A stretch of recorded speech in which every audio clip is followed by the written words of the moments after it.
Le Retour du temps, c'est un projet in situ, donc c'est vraiment sur la montagne. Toute la pièce a été créée il y a 1 an et demi presque, donc en mai 2007. Puis ça, c'est parce qu'on l'avait présenté en juin 2007 pour la première fois. Puis ce qu'elle veut faire, Lucie, c'est vraiment quelque chose dans l'espace même où on travaille, puis elle veut faire sur 3 saisons. Dépendamment des subventions, évidemment. Là. Donc là, on l'avait fait l'été. Là, cette fois-ci, c'est le volet automne. Puis idéalement, elle aimerait ça le faire l'hiver aussi, si ça fonctionne. On est 30 danseurs, donc c'est très gros. Puis c'est surtout comme un parcours chorégraphique, moi, que j'appelle. C'est pas de la grosse danse intense tout le long. Il y a beaucoup de marches, des façons de se déplacer. Puis d'un endroit à un autre, ben, ça modifie notre gestuelle, ce qu'on va faire, tout ça. On travaille beaucoup, disons, à travers les arbres, sur les roches. On commence sur le Belvédère, du Mont-Royal au chalet, puis on termine au lac au Castor. Moi, j'ai l'impression que Lucie a créé des images. Ça fait comme une espèce de mosaïque dans l'espace. Je pense que c'est un spectacle qui est agréable, qui est esthétique. Puis il y a des contacts. Il va y avoir, par exemple, des portées. Donc, on transporte quelqu'un sur notre dos. Puis ça, elle utilise beaucoup le langage de la migration. Comme si on est un troupeau d'animaux qui migrent d'un endroit à un autre. Donc, c'est ça, c'est vraiment tout un parcours qui se déplace. Puis ben, les relations entre nous, ça varie. T'sais, des fois, on va prendre un grand espace, comme par exemple quand on travaille sur le Belvédère même, on utilise beaucoup la balustrade en avant au départ. Puis ensuite, on fait une séquence plus dansée, donc à 30 nécessairement, ça prend de l'espace. Puis ensuite, il va y avoir des moments où on va être très, très collés. Il y a beaucoup de choses linéaires aussi, où on marche en groupe.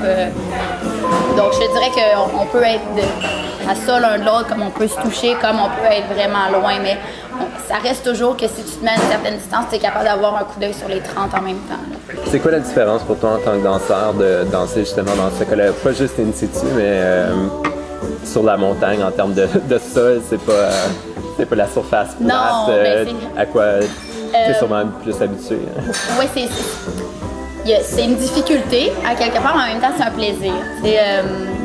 C'est sûr que si tu essaies de faire la belle danseuse qui va faire ses lignes parfaites, ses tours super beaux, ça fonctionne moins bien, c'est plus difficile de danser dehors, c'est sûr. T'sais. Donc, il faut laisser de côté un peu l'espèce d'image de tel mouvement doit être fait de telle façon, parce que c'est comme ça qu'un danseur fait. Puis, il faut plus aller vers les sensations, qu'est-ce que ça nous apporte d'être dehors, comment on peut jouer avec ça. Là, par exemple, on va marcher dans les feuilles mortes, qu'est-ce que ça nous fait, qu'est-ce que ça apporte à nos mouvements, t'sais. Mais c'est une super belle richesse. Puis, tu sais, je trouve que le Mont-Royal, à chaque fois que je suis en répétition avec Lucie, je me dis je devrais venir plus souvent, c'est beau, c'est un bel endroit, donc c'est très inspirant, très, très inspirant. Mais ça va faire, justement, moi j'appelle ça un parcours chorégraphique dans le sens que ça va être moins des mouvements traditionnels de la danse, si on veut. Ça va être beaucoup plus un jeu avec l'espace. Comme par exemple, avant d'arriver au lac au Castor, il y a une pente puis on roule dedans, t'sais. Donc, c'est un lieu qui permet ça. Je pense que la chorégraphie est vraiment adaptée au lieu. Donc, c'est sûr que nécessairement, ça ne va pas donner la même chose que dans une salle de danse. Puis le fait que c'est in situ, puis justement dans ce cas-là, c'est ouvert à tout le monde, c'est ouvert au public. J'imagine que tu anticipes, puis ben, tu l'as déjà fait de toute manière, un public sûrement un peu différent aussi. Oui, oui. Qu'est-ce qui arrive dans ces situations-là pour toi? Est-ce que tu ressens cette différence-là du public? Oh, oui, c'est clair. Il y a des gens qui réagissent. Comme par exemple, là, quand on pratique à l'extérieur, il y a des gens qui nous regardent d'une drôle de façon. Évidemment, les gens sont curieux, ils se demandent qu'est-ce qui se passe là. Puis nous autres, ben, pour les pratiques, nous, on est en processus, donc on s'en soucie plus ou moins. Je me rappelle, il y a 1 an, il y a une femme qui nous criait après, disait qu'on était des fous. Je suppose que ça peut avoir l'air un peu d'une secte, tu sais, de l'extérieur. Sérieusement? Ou oh oui, elle était scandalisée, elle ne comprenait pas du tout ce qui se passait. Donc, c'est déstabilisant, c'est sûr. Nous, on essaie de rester concentrés, puis elle nous hurlait des insultes. Mais bon, plus le processus avance, en général, il y a notre répétitrice qui est là. S'il y a des gens qui se posent des questions, elle est là pour leur répondre. Okay. En spectacle, ça fait qu'il y a des gens qui sont là par hasard et certains vont accrocher, vont nous suivre, d'autres vont nous voir à un certain moment, puis quand nous on va se déplacer, ils vont rester où ils étaient, donc ils vont voir une partie de la pièce. Une pièce qui dure environ 1h15. Okay. partir en long. Tu peux décider de nous suivre tout au long de la pièce ou vraiment, des gens qui sont au lac au Castor, ben, ils vont voir les 20 dernières minutes de la pièce parce que le reste, c'est pas là. T'sais. Donc, si tu le sais et tu décides de suivre, ça fait un public actif qui prend des décisions, qui est surpris parfois de nous voir là. Puis s'il veut, ben, il continue là-dedans. En général, les gens se tassent, ils restent discrets. C'est sûr que nous, on a à manœuvrer à travers les gens. Ce matin, on dansait, il y avait plein de jeunes d'école qui sont venus faire une sortie, qui se promenaient. Nous, on circule un peu à travers eux, mais... Puis comment ils ont réagi, eux autres, les enfants? Ben, les enfants, c'est drôle, je sais pas. Il y en a beaucoup qui ont arrêté, qui nous ont regardés, mais d'autres qui faisaient énormément de bruit, qui sont peu souciés. Lucie, elle a un gros côté spirituel dans son travail, Lucie, tu sais.